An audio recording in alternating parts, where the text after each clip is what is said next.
उमा स्वाति महाराजा कृत तत्वार्थ अधिगम सूत्र, जिसके अंदर हमने आज तक क्या क्या स्वाध्याय किया है।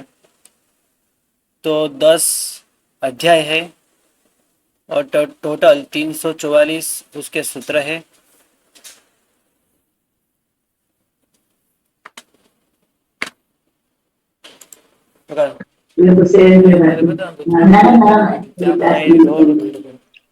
अनार का जूस बनाओ के जूस ले लो। यस गुरुजी સંભળાય છે. હા શું કહો છો? સંભળાય છે ગુરુજી. સંભળાય છે ને? હાજી હેલો, હાજી સંભળાય છે ગુરુજી. ओके। प्रथम अध्याय के अंदर हमने आज तक देखा कि सम्यक दर्शन ज्ञान चारित्राणि मोक्ष मार्ग। सम्यक दर्शन ज्ञान चारित्र ये मोक्ष मार्ग है, यानी सम्यक दर्शन, सम्यक ज्ञान और सम्यक चारित्र तीनों मिला के सम्यक दर्शन ज्ञान चारित्र तीनों मिला के मोक्ष मार्ग बनता है। तो हमने पहले ये देखा, पहले सूत्र के अंदर सम्यक दर्शन, सम्यक ज्ञान और सम्यक चारित्र ये मोक्ष मार्ग है। दूसरे सूत्र के अंदर हमने देखा कि सम्यक दर्शन यानी क्या? सम्यक दर्शन यानी तत्वों के प्रति श्रद्धा, विश्वास, तत्वों के प्रति रुचि, वो सम्यक दर्शन है।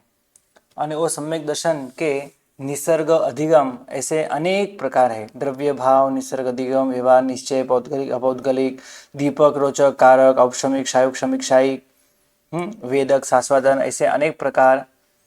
मतलब हम कह सकते हैं 2 भी प्रकार है, 3 प्रकार भी है, 4 प्रकार भी है, 5 प्रकार भी है। सम्यक्त्व की प्राप्ति कैसे होती है इसकी हमने पहले बात की थी। यथापूर्वकरण, अपूर्वकरण और निवृत्तिकरण।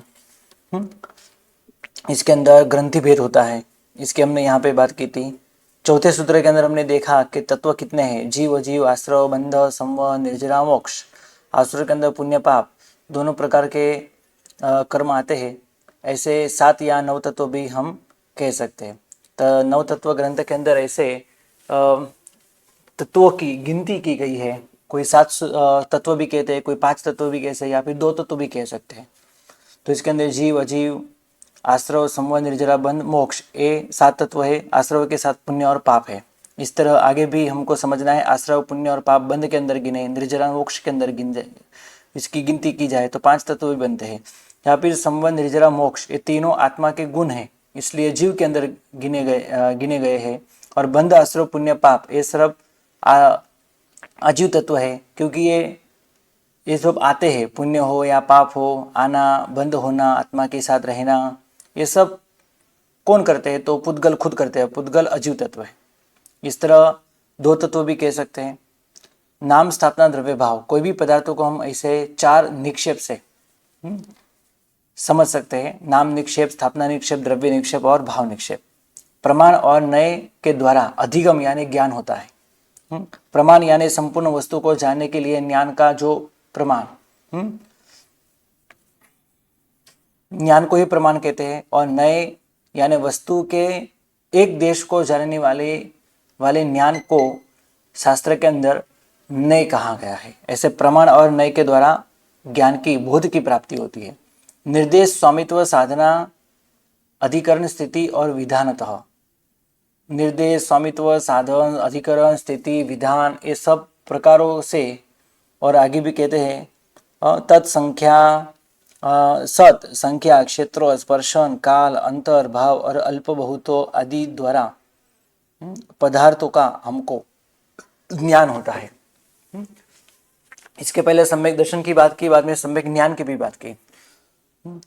अभी सम्यक ज्ञान के थोड़े ज़्यादा यहाँ पे प्रकार बताते हैं, जैसे मति, श्रुत, अवधि, मनः, पर्य, केवलानि, ये 5 प्रकार के ज्ञान है।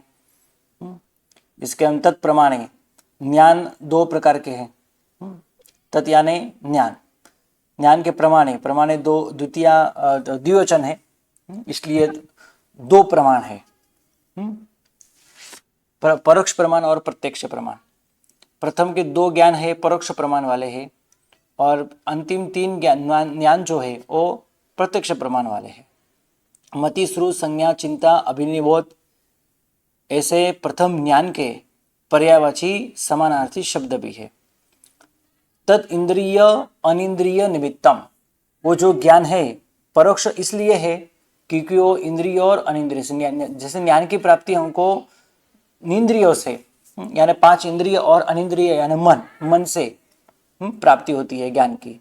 अवग्रह या अपाय धारणा जो मति ज्ञान है उनके इस तरह अवग्रह या अपाय और धारणा ये सब उसके प्रकार है। और प्रकार कैसे बनते हैं, व्यंजन अवग्रह क्या है, अर्थ अवग्रह क्या है, और आगे यह अपाय धारणा आदि क्या है, ये सब आपने पहले भी पढ़ा होगा प्रथम कर्म ग्रंथ के अंदर। इसके बाद हमको मति ज्ञान के और भी प्रकार बताए हैं। पहले हमको कहा मति ज्ञान जो है वो परोक्ष है, और ऐसे परोक्ष मति ज्ञान के पर्यायवाची शब्द है। मति ज्ञान के अनेक प्रकार भी है क्योंकि वो परोक्ष है, इसलिए व्यंजन अवग्रह अर्थ अवग्रह या अपाय धारणा उसके प्रकार है। और भी प्रकार बताते हुए बहुग्राही अबहुग्राही, क्षिप्र क्षिप्र, निश्रित अनिश्रित, संदिग्ध संदिग्ध, ध्रुव ध्रुव, बहुग्राही के साथ अबहुग्राही, बहुविध ग्राही के साथ अबहुविध ग्राही, इस तरह ये सब उसके 12 प्रकार भी बताए हैं। और सबके 28 प्रकार हम गिने तो 336 प्लस 4 बुद्धि प्लस करें तो 340 प्रकार बनते हैं। ये हमने पहले कर्मग्रंथ के अंदर सीखा है। अर्थस्य व्यंजन अवग्रह न चक्षु इंद्रियाभ्याम अनिंद्रियाभ्याम, यानी अर्थ अवग्रह और व्यंजन अवग्रह, इस तरह अवग्रह 2 प्रकार के हैं, अर्थ का और व्यंजन का। और व्यंजन अवग्रह है वो चक्षु का और मन का नहीं होता, इसलिए व्यंजन अवग्रह के सिर्फ 4 प्रकार है। अर्थ अवग्रह के 6, यहाँ के 6, या अपाय के 6 और धारणा के भी 6, इस तरह 28 प्रकार बनते हैं। श्रुतम मतिपूर्वम द्वि अनेक द्वादश भेदम, श्रुत ज्ञान मति ज्ञान पूर्वक ही होता है। पहला ज्ञान मति ज्ञान है और दूसरा ज्ञान श्रुत ज्ञान है। श्रुत ज्ञान ऐसे ही नहीं होता, मति ज्ञान पूर्वक ही होता है। यानी कोई भी चीज, कोई भी वस्तु, कोई भी पदार्थ का हमको श्रुत ज्ञान हो तो उसके पहले उसका मति ज्ञान होना बहुत आवश्यक है। और मति ज्ञान 5 इंद्रिय और मन से ही होता है। और यहाँ पे कहते हैं कि श्रुत ज्ञान के मुख्य 2 प्रकार भी है, अंग बाह्य और अंग प्रविष्ट। अंग बाह्य के अनेक प्रकार शास्त्र के अंदर बताए हैं, और अंग प्रविष्ट वो 12 प्रकार के हैं। 100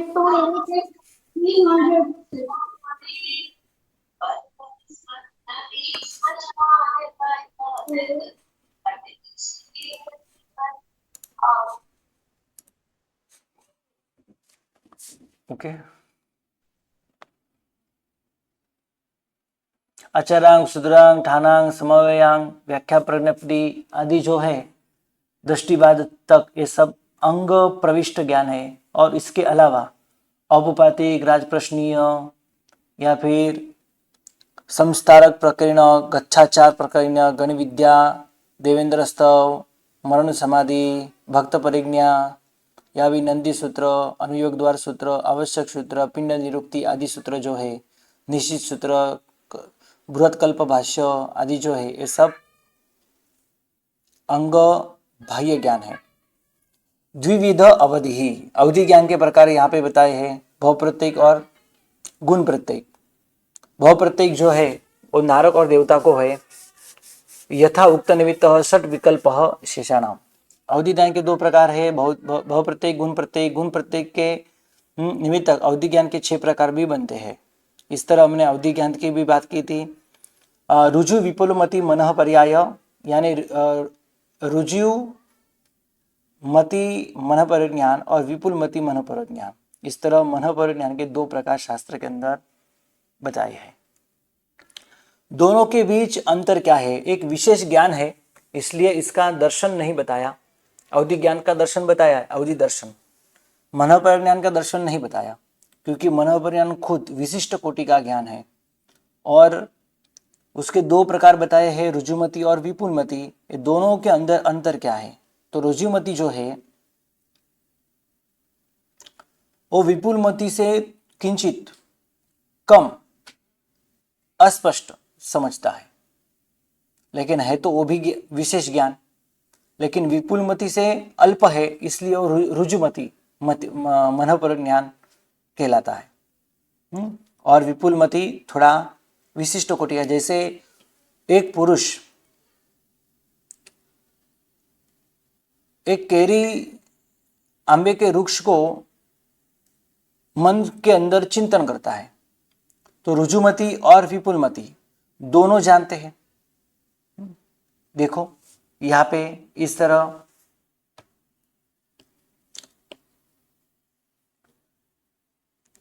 रुजुमति वाले वो भी देखते हैं कि वृक्ष का चिंतन कर रहा है, लेकिन कौन सा वृक्ष है वो नहीं पता। लेकिन विपुलमति मनोबर ज्ञान वाले स्पष्ट देखते हैं कि एक तो केरी का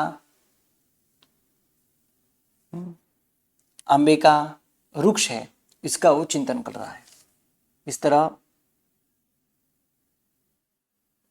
इसकी यहाँ पे एक बात पूर्ण हुई।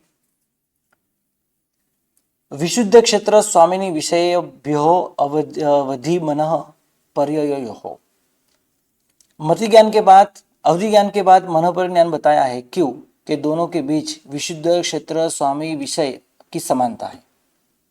दोनों रूपी द्रव्य को ही देखते हैं।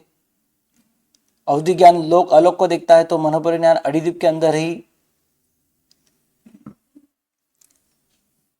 संज्ञा पंचेंद्रिय जीवों के मनोवर्गना को देखता है।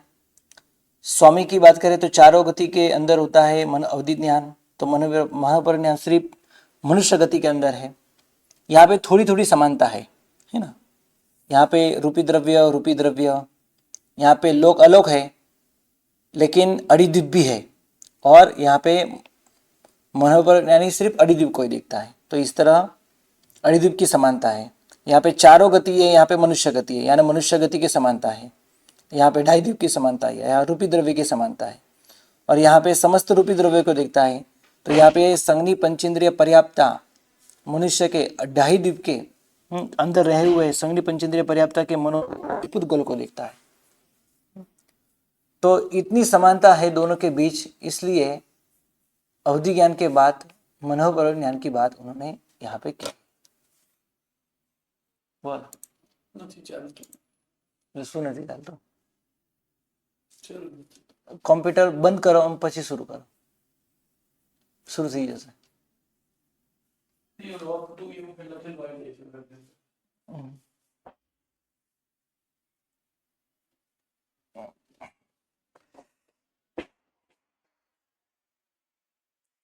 मति श्रुतयोः निबंधः सर्वद्रव्येषु असर्वपर्यायेषु। मति ज्ञान और श्रुत ज्ञान, ये दोनों के बीच की क्या समानता है? तो स्वामी, काल, विषय और कारण, ये चार समानता है। गुरुजी, हाँ जी बोलो बोलो।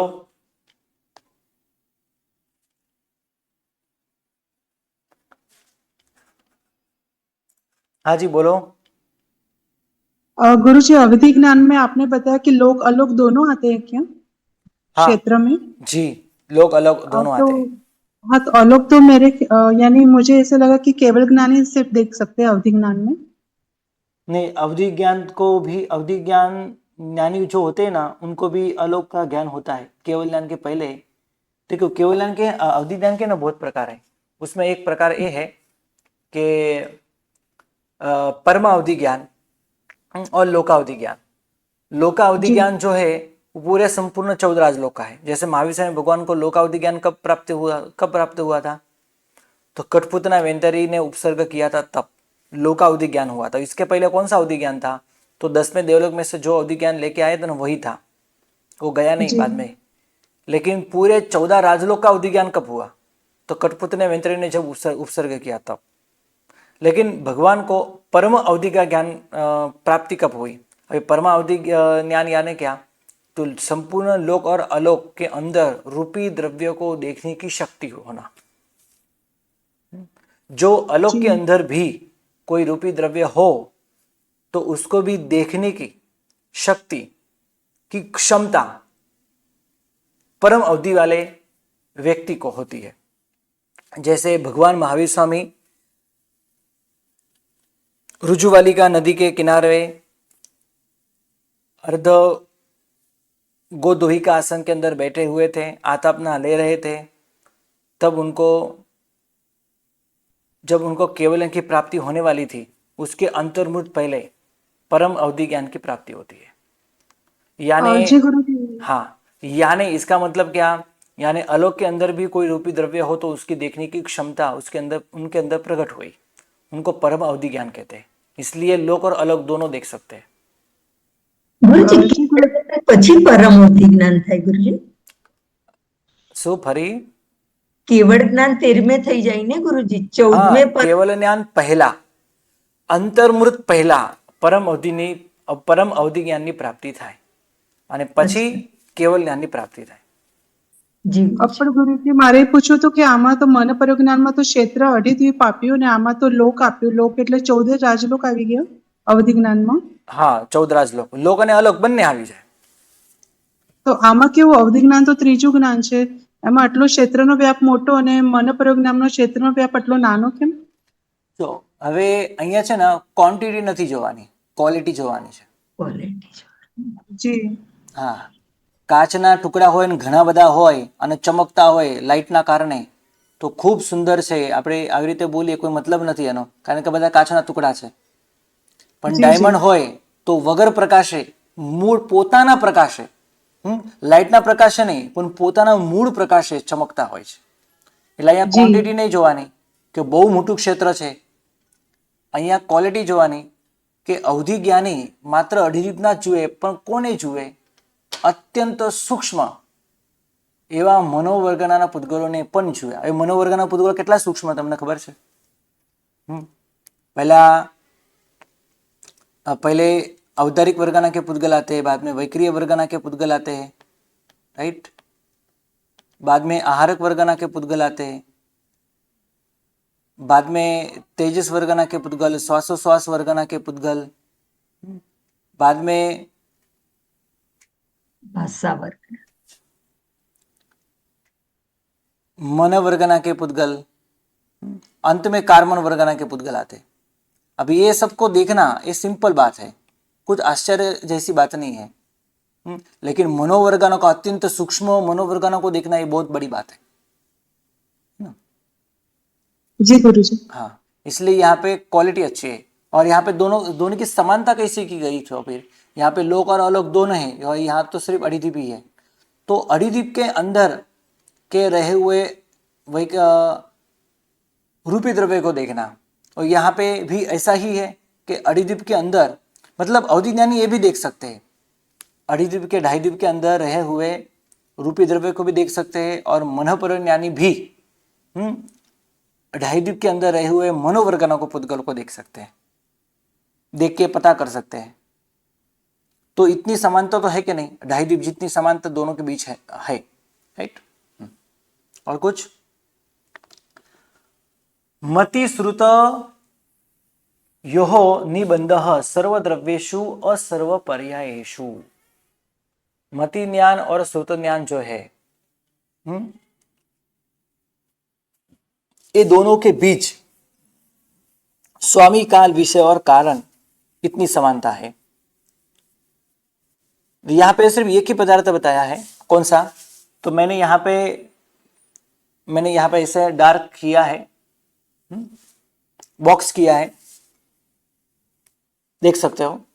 लेकिन और भी समानता है. क्या? जो मति ज्ञान का स्वामी है वो श्रुत ज्ञान का भी स्वामी हो सकता है. वो श्रुत ज्ञान का स्वामी हो सकता है. मति के बाद ही श्रुत ज्ञान के समान, मतलब श्रुत ज्ञान की प्राप्ति होती है. मतलब जिसके पास श्रुत ज्ञान है ना, उसके पास मति ज्ञान है ही. श्रुत ज्ञान अकेले कभी नहीं होता. मतलब ये दोनों के बीच समानता है.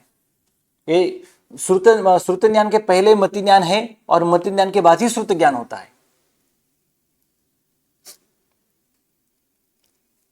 दूसरी समानता यह है कि 1 से लेकर 12 गुण स्थानक तो दोनों होते हैं. तीसरी समानता है 5 इंद्रियों और मन से होता है, इसलिए वो परोक्ष है. वैसे ही श्रुत ज्ञान भी 5 इंद्रियों और मन से ही होता है, इसलिए वो भी परोक्ष है. यहां पे इसकी बात की है सर्वद्रव्य और असर्व पर्याय. सर्व भी लिखा है और अ भी लिखा है, असर्व पर्याय।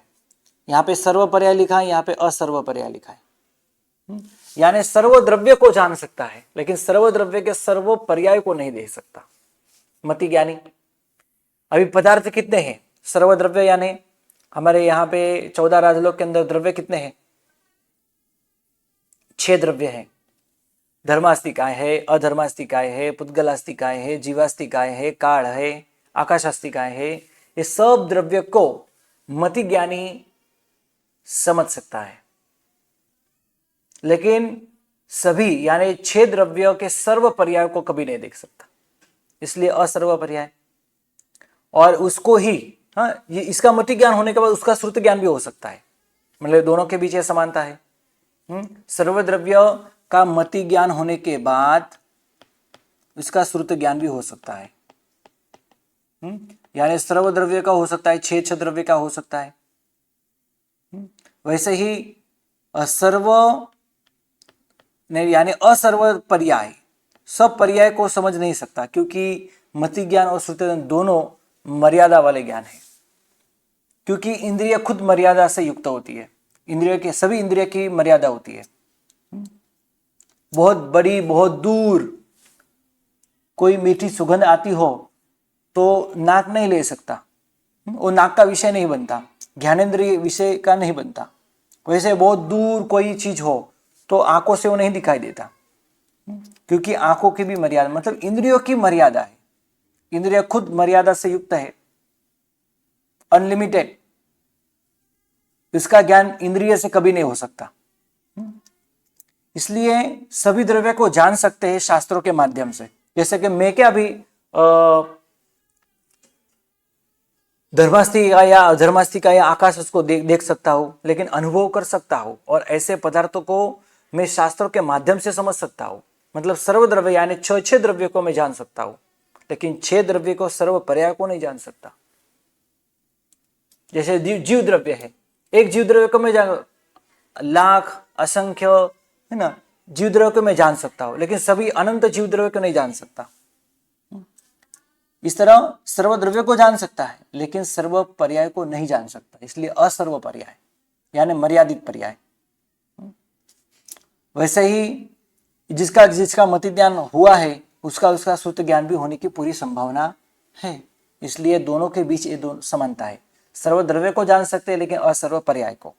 इसी तरह श्रुत ज्ञान भी सर्व द्रव्य को जान सकता है लेकिन सर्व द्रव्यों के पर्याय को नहीं जान सकता, इसलिए असर्व पर्याय। ये दोनों के बीच ये समानता है। मति श्रुतयोः निबंधः सर्वद्रव्येषु असर्व पर्यायेषु। मति ज्ञान और श्रुत ज्ञान जो है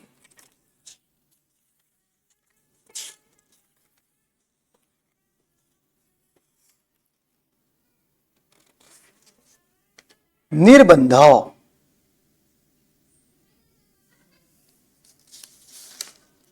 निर्बंध यानी क्या? मति ज्ञान और श्रुत ज्ञान ये दोनों का निर्बंध यानी विषय सर्व द्रव्य है और असर्व पर्याय है। सर्व द्रव्यों के अंदर और असर्व पर्याय के अंदर इनका विषय है, निर्बंध है। निबंध, निर्बंध नहीं, निबंध है। रूपीषु अवधि है, अवधि ज्ञान रूपी का ही होता है, यानी रूपी द्रव्य का ही अवधि ज्ञान होता है। तद अनंत भागे मनः पर्यायस्य, और उसके अनंतवे भाग के अंदर ही मनः पर्याय ज्ञान होता है।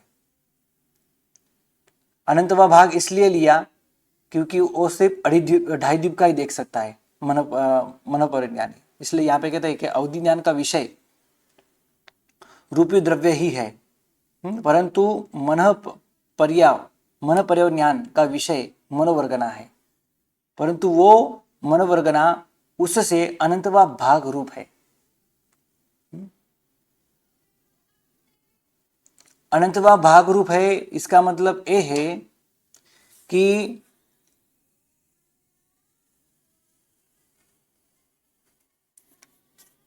जो औदरिक वर्गना, वैक्रिय वर्गना, आहारक वर्गना को वो देख सकता है, उससे अनंत गुण छोटा पुद्गल, एक पुद्गल मनोवर्गना का होता है। इतना सूक्ष्म उसका पुद्गल है, और ऐसे अत्यंत सूक्ष्म पुद्गल को वो देख सकता है, राइट।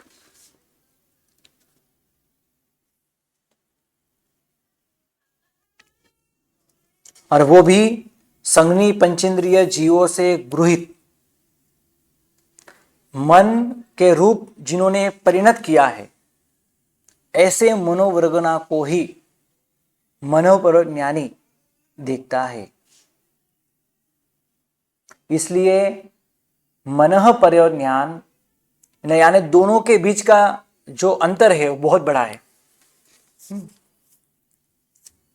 इतने सूक्ष्म द्रव्य को देखता है और वो सूक्ष्म द्रव्य बहुत कम है। कितने हैं, क्वांटिटी की बात करें तो कितने हैं, तो सिर्फ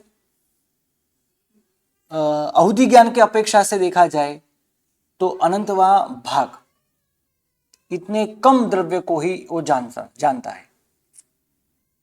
लेकिन अवधि ज्ञानी जो है वो सभी या सभी रूपी द्रव्य को, लोक अलोक के अंदर रहे हुए सभी रूपी द्रव्य यानी अनंत औदरिक वर्गना के पुद्गल, वैक्रिय वर्गना के पुद्गल, ये सब देख सकता है। आहारक वर्गना के पुद्गल, तेजस वर्गना के पुद्गल देख सकता है। और मनोपर यानी सिर्फ मनोवर्गना को ही देख सकता है। इसलिए क्वांटिटी की बात करें तो अवधि ज्ञानी बहुत सारे यानी अनंत अनंत अनंत द्रव्य को देख सकता है, और उसकी अपेक्षा से, अवधि ज्ञान की अपेक्षा से मनोपर ज्ञानी अनंतवा भागी दिखता है। अभी आप कहोगे कि अवधि ज्ञान के मनोपर ज्ञान, मनोवर्गना के जो पुद्गल है वो तो अत्यंत सूक्ष्म है ना, तो उससे भी ज्यादा वो नहीं देखे, नहीं, ऐसा नहीं। वो सिर्फ है तो अनंत, पुद्गल तो है अनंत, लेकिन मनोवर्गना से गृहित जिन्होंने विचार किया है, ऐसे गृहित और मन के रूप परिणत ऐसे ही पुद्गलों को देखता है और जानता है। जो गृहित नहीं है, ऐसे ही आकाश के अंदर पड़े हुए हैं, उसको देखना कोई मतलब बिना का काम है, मतलब उससे कोई ज्ञान नहीं होता। ऐसे ही पुद्गल पड़े हैं, इतना ही ज्ञान होता है कि मनोवर्गना के पुद्गल है, लेकिन उससे कुछ पता नहीं चलता, विशेष बोध नहीं है, इसलिए वो इसका विषय नहीं बनता। इसलिए यहां पे अनंतर द्रव्य है, औदरिक वर्गना के द्रव्य, वैक्रिय वर्गना के, आहारक वर्गना के, तेजस वर्गना के, इतने सारे द्रव्य को अवधि ज्ञानी देख सकता है, और उसकी अपेक्षा से मनोपर ज्ञानी अनंतवा भागी देखता है। इसलिए दोनों का विषय दोनों के विषय के अंदर बहुत बड़ा अंतर है। एक अनंत द्रव्य को देख सकता है, दूसरा भी यानी मनोपर ज्ञानी भी अनंत द्रव्य को ही देख सकता है, लेकिन अवधि ज्ञानी से वो अनंतवा भाग रूप ही है। ओके, इसलिए यहां पे कहा है परंतु वो उससे अनंतवा भाग रूपी है। और भी समानता है दोनों के बीच। क्या क्या समानता है? दोनों के बीच विशुद्धि की समानता है, इसलिए अवधि ज्ञान के बाद मनोपर ज्ञान की बात उन्होंने यहाँ पे की है। रूपी द्रव्य, मनोवर्गना के रूपी द्रव्य, लोक अलोक यहाँ पे सिर्फ ढाई द्वीप, या चारों गति, यहाँ मनुष्य गति, यहाँ समस्त रूपी द्रव्य, यहाँ पे सिर्फ संज्ञी पंचेंद्रिय पर्याप्त, वो भी अडिद्वीप के, वो भी उन जिन्होंने गृहित यानी ग्रहण किया है, पुद्गलों को मनो ग्रहण किया है, और मन स्वरूप जिन्होंने परिणत किया है, यानी मन के रूप जिन्होंने इसका विचार कर लिया है, इसका उपयोग किया है। ग्रहण करना, अवलंबन लेना, बाद में विसर्जन करना, विसर्जन के पहले उसको जानना, पहचानना, वही मनोपर ज्ञान है कि जो अवधि ज्ञान से अनंतवा के भाग रूप है। ये तो बहुत छोटा, अत्यंत सूक्ष्म, लेकिन विशुद्धि के कारण ही प्रकट होता है। इसके अंदर जितनी विशुद्धि है इससे भी ज्यादा विशुद्धि इसके अंदर है, अनंत गुण विशुद्धि है। इसलिए तो अनंतवा भाग, इतना छोटा सा भाग भी देख सकते हैं। ओके, कोई प्रश्न?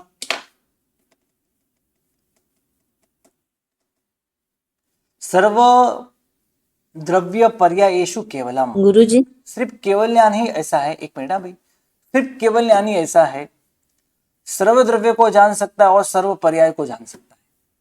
बाकी सब मर्यादा से युक्त ज्ञान है। मति ज्ञान, श्रुत ज्ञान, अवधि ज्ञान, मन पर ज्ञान, सब मर्यादा से युक्त है। लेकिन केवल ज्ञान की कोई मर्यादा नहीं है, वो अनंत है, यानी सर्व द्रव्य को जानता है और सर्व पर्याय को भी जानता है और संपूर्ण जानता है, अनादि अनंत काल को जानता है। इसलिए केवल ज्ञान सबसे बड़ा ज्ञान है। केवल ज्ञान का विषय सर्व द्रव्य और सर्व पर्याय है। बोलो, क्या प्रश्न है? अवधि ज्ञान से बड़ा मन पर ज्ञान है ना गुरुजी? जी, विशुद्ध के प्रभाव से अवधि ज्ञान को किसी को भी हो सकता है, नारकी जीव को भी हो सकता है, लेकिन मनोपर ज्ञान सिर्फ मनुष्य को ही होता है, साधु को ही होता है, यानी चारित्रधारी को ही होता है। और सब चारित्रधारी को नहीं, किसी किसी कोई चारित्रधारी को ही होता है, जिसकी चारित्र की क्षमता बहुत है, उनको ही मनोपर ज्ञान की प्राप्ति होती है। ऐसे किसी को भी नहीं होती। भगवान को तो तुरंत हो जाती है, प्रचंड वैरागी होते इसलिए, अत्यंत वैरागी होते इसलिए। तो केवल ज्ञान से पहले मन पर ज्ञान होना आवश्यक जरूरी नहीं नहीं, जरूरी नहीं है। किसी को मति ज्ञान, श्रुत ज्ञान, अवधि ज्ञान और मनोपर ज्ञान का क्षम बहुत कम हो, ऐसा भी हो सकता है। ऐसा भी हो सकता है मति ज्ञान, श्रुत ज्ञान ही हो, दो ही ज्ञान हो और उसका क्षम भी अत्यंत कम हो, अवधि ज्ञान और मनोपर ज्ञान न हो, ऐसा बन सकता है। और डायरेक्ट केवल ज्ञान की प्राप्ति जैसे मास्तोस मुनि ने की, उनको ना अवधि ज्ञान था, न मनोपर ज्ञान था, और मति ज्ञान, श्रुत ज्ञान था, वो भी पावरफुल नहीं था। मारुस मातुस इतना भी वो याद नहीं रख सकते थे, लेकिन 12 वर्ष के अंत में उनको केवल ज्ञान, केवल दर्शन की प्राप्ति हुई।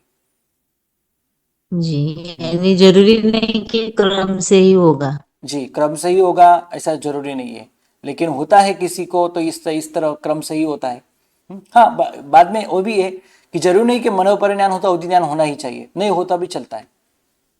लेकिन यह इस तरह ऐसा क्रम क्यों बताया है कि विशुद्धि का प्रभाव, ज्ञान का प्रभाव।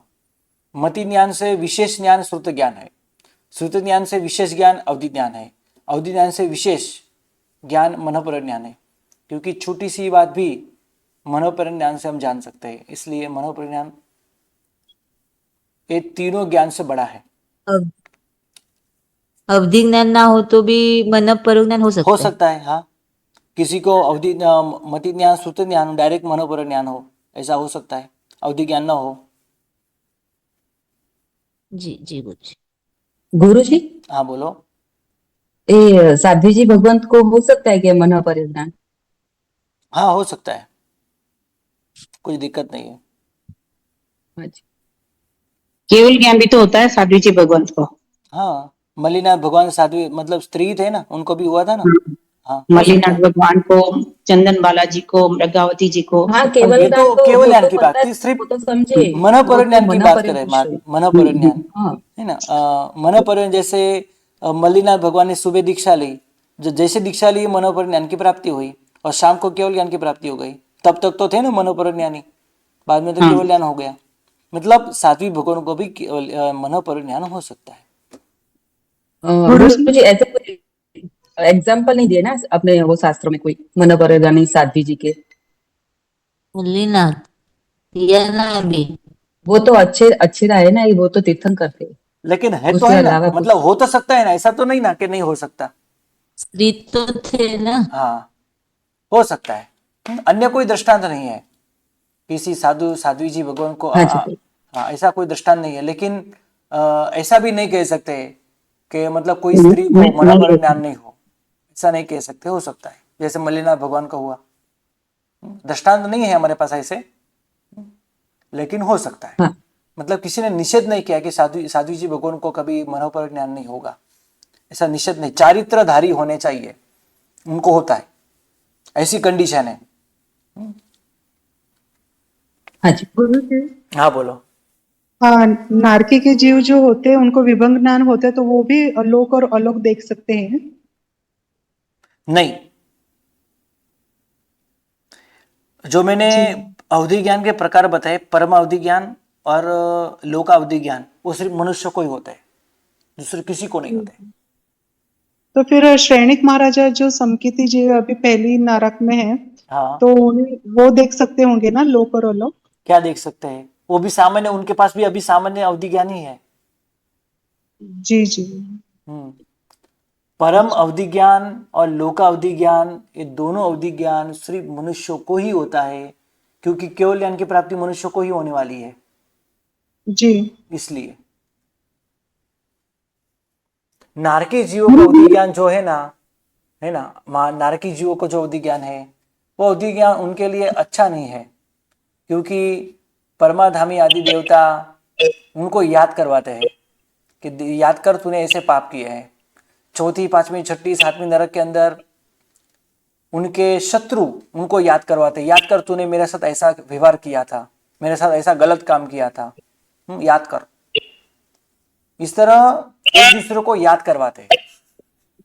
मतलब उनको, उनका अवधि ज्ञान उनके लिए अच्छा नहीं रहता। देवताओं के लिए, त्रियंचों के लिए और मनुष्य के लिए अवधि ज्ञान अच्छी बात है। जी। जी।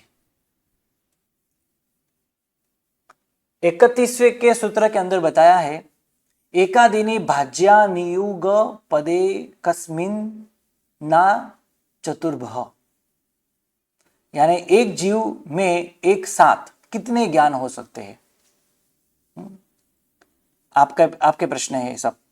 एक से लेके 4, ज्यादा से ज्यादा 4 ज्ञान की प्राप्ति हो सकती है। मतलब किसी को चारों ज्ञान, मति, श्रुत, अवधि और मनोपर्यव, चारों ज्ञान हो सकते हैं। किसी को एक हो सकता है, श्रुत ज्ञान न हो ऐसा बनता है, सिर्फ मति ज्ञान हो ऐसा ही होता है।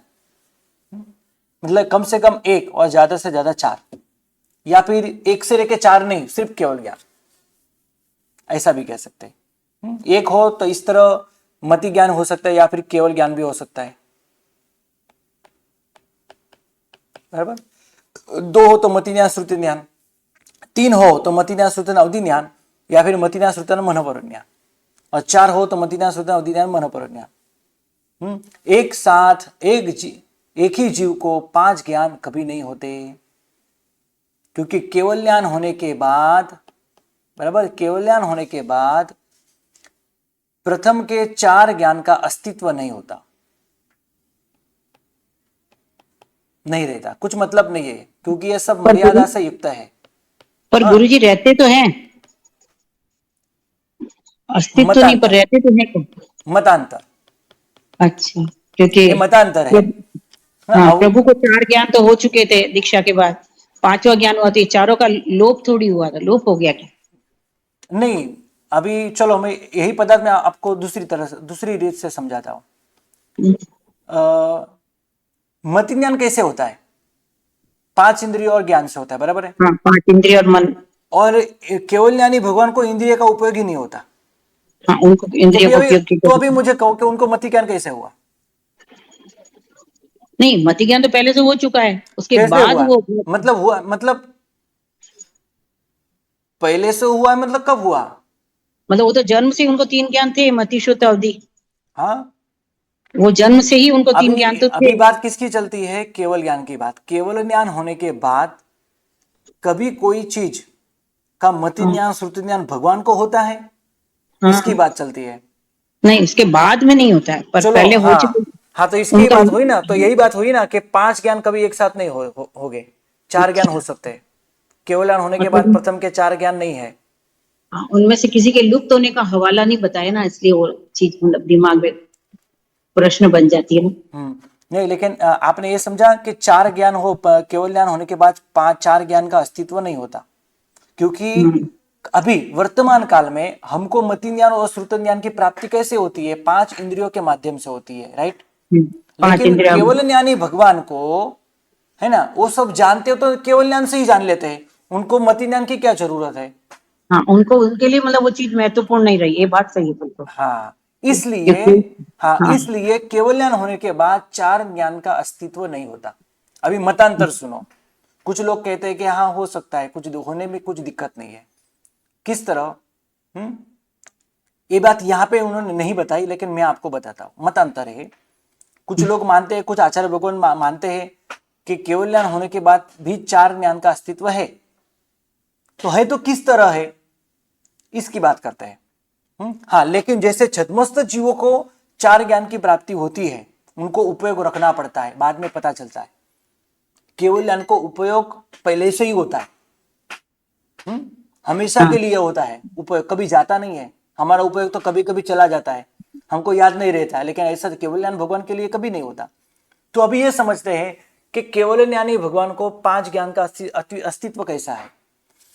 देखो, जो हमको मति ज्ञान से और श्रुत ज्ञान से पता चलता है ना। एक मिनट।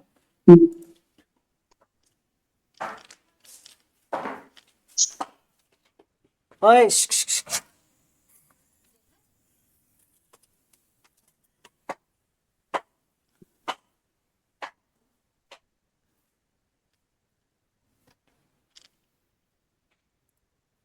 जो हमको बराबर है, हाँ बराबर। केवल ज्ञान से पता चलता है। हाँ, पहले बात कि जो हमको मति ज्ञान और श्रुत ज्ञान से पता चलता है, वो केवल ज्ञान से पता चलता है कि नहीं? तो हाँ, मतलब इसका मतलब ये हुआ कि मति ज्ञान का और श्रुत ज्ञान का उसी तरह अवधि ज्ञान का और मनोपर ज्ञान का भी विषय केवल ज्ञान के अंदर है। बराबर है? हाँ, केवल जो ज्ञान हमको बिल्कुल मति शुद्ध ज्ञान से, करते श्रुत हैं। ज्ञान से, अवधि ज्ञान से, मनोपर ज्ञान से जानना मिलता है, वही केवल ज्ञान से भी जानना मिलता है। मतलब मति, श्रुत, अवधि और मनोपर ज्ञान का विषय केवल ज्ञान के अंदर समाया है। केवल ज्ञान इसलिए संपूर्ण पे सब हाँ, कुछ क्योंकि वो पूरा। संपूर्ण है, इसलिए हाँ, ऐसा भी संपूर्ण। कह सकते हैं कि मति केवल ज्ञान होने के बाद पांच ज्ञान हो सकते हैं। मतलब विषयों के माध्यम से, विषय की अपेक्षा से, क्योंकि जो हाँ, विषय विषय, करते हैं तो पांचों हाँ, केवल ही जो को सब हमको कुछ ज्ञान जानकारी है। है ना, जो हमको ज्ञान मति ज्ञान से होता है, वो उनको केवल हाँ, ज्ञान से हो रहा है। मतलब हाँ, उनको मति सभी ज्ञान, श्रुत सभी ज्ञान का पर्याय की विषय केवल जानकारी। ज्ञान के अंदर है हाँ, ना। इसलिए इस अपेक्षा से वो कहेंगे कि भाई चार है, पांचों ज्ञान एक हाँ, साथ है पांच ज्ञान विज्ञान। एक अपेक्षा से। मतलब यहाँ हम्म। जैसे सिद्धांत के अंदर ये बताया है, आगम के अंदर बताया है, मतलब ये चर्चा है कि केवल ज्ञान है तो बाकी के चार ज्ञान है या नहीं। तो कुछ आचार्य भगवान इस तरह मानते हैं और कुछ आचार्य भगवान नहीं मानते। क्योंकि क्यों नहीं मानते ये भी समझो कि देखो, मन पर छद्मस्त जीवों को जैसे मति ज्ञान, श्रुत ज्ञान होता है, केवल ज्ञानी को उस तरह ज्ञान की प्राप्ति नहीं होती, क्योंकि उनको क्या बोलते हैं, जो सभी इंद्रिय उनको है, सभी। इंद्रिय का उपयोग नहीं होता है। छद्मस्त हाँ, जीवों को ज्ञान की प्राप्ति इंद्रियों के माध्यम से होती है, राइट। हाँ, पण केवल ज्ञानी भगवान को इंद्रिय के माध्यम से नहीं होती। उनको स्पष्ट दिखता है, हाँ, इंद्रिय का स्पष्ट उपयोग के बिना ही सब दिखाई देता है। हाँ, इसलिए कुछ आचार्य भगवान मानते हैं, कुछ आचार्य भगवान नहीं मानते। तत्वर सूत्र के अंदर क्या बताया है? तत्वर सूत्र के अंदर ये सूत्र एक ही मत उन्होंने बताया है कि जिस तरह छद्मस्त जीवों को मति, श्रुत, अवधि ज्ञान होता है, उस तरह केवल ज्ञान को नहीं है, केवल ज्ञानियों को नहीं है। इसलिए हम ऐसा कहते हैं एक साथ ज्यादा से ज्यादा चार ज्ञान होते हैं, पांचवा ज्ञान नहीं होता।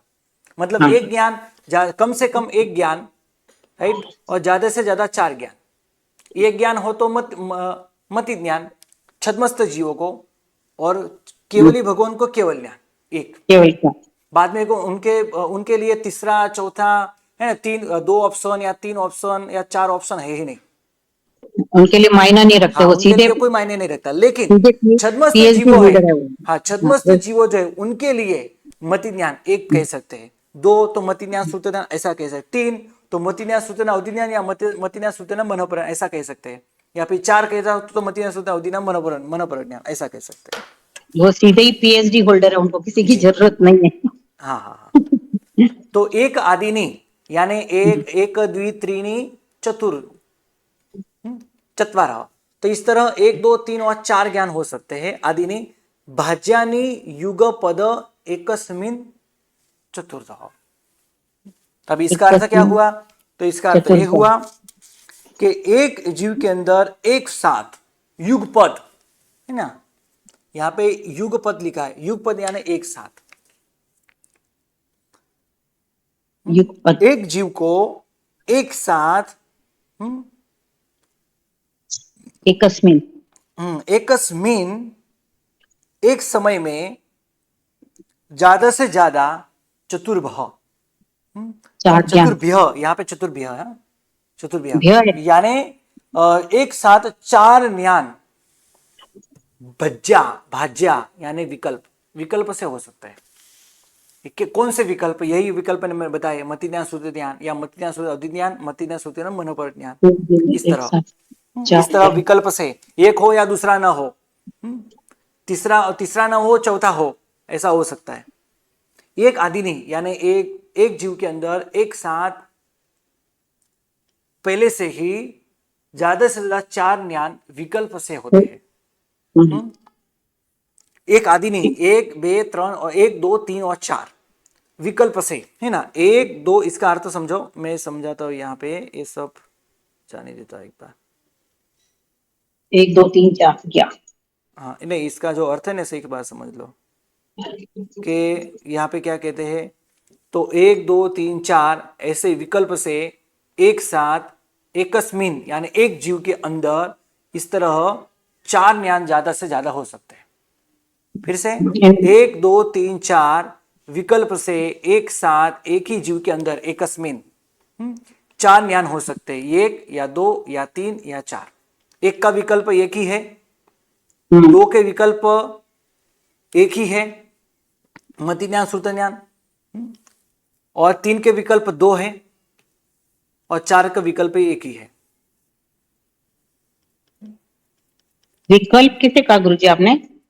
और ऐसा भी कह सकते हैं, अवधि ज्ञान के साथ मति ज्ञान हो, ऐसा भी होता है।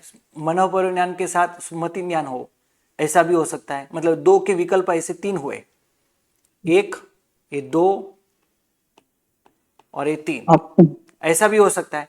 यानी मनोपर ज्ञान उसका जो दर्शन है वो अचक्षु दर्शन है। अवधि दर्शन है, अवधि ज्ञान है, उसके लिए अवधि दर्शन है। तो अवधि दर्शन से पहले मति ज्ञान हो, श्रुति ज्ञान हो न हो, ऐसा बन सकता है। इसी तरह मनोपर ज्ञान से भी कोई चीज देखने के बाद मति ज्ञान हो और श्रुति ज्ञान न हो, ऐसा बन सकता है। यानी मुझे हुआ मति ज्ञान, मनोपर ज्ञान और मति ज्ञान दो ही हुए, ऐसे विकल्प बन सकते हैं। बस आज इतना ही रखते हैं। प्रणाम, नमो नमः। उन्होंने कहा केवल ज्ञान के साथ मति ज्ञान आदि नहीं हो सकते, केवल ज्ञान के साथ जरूरत भी नहीं है। जी जी जी जी, चलो बस आज इतना है। प्रणाम, नमो नमः।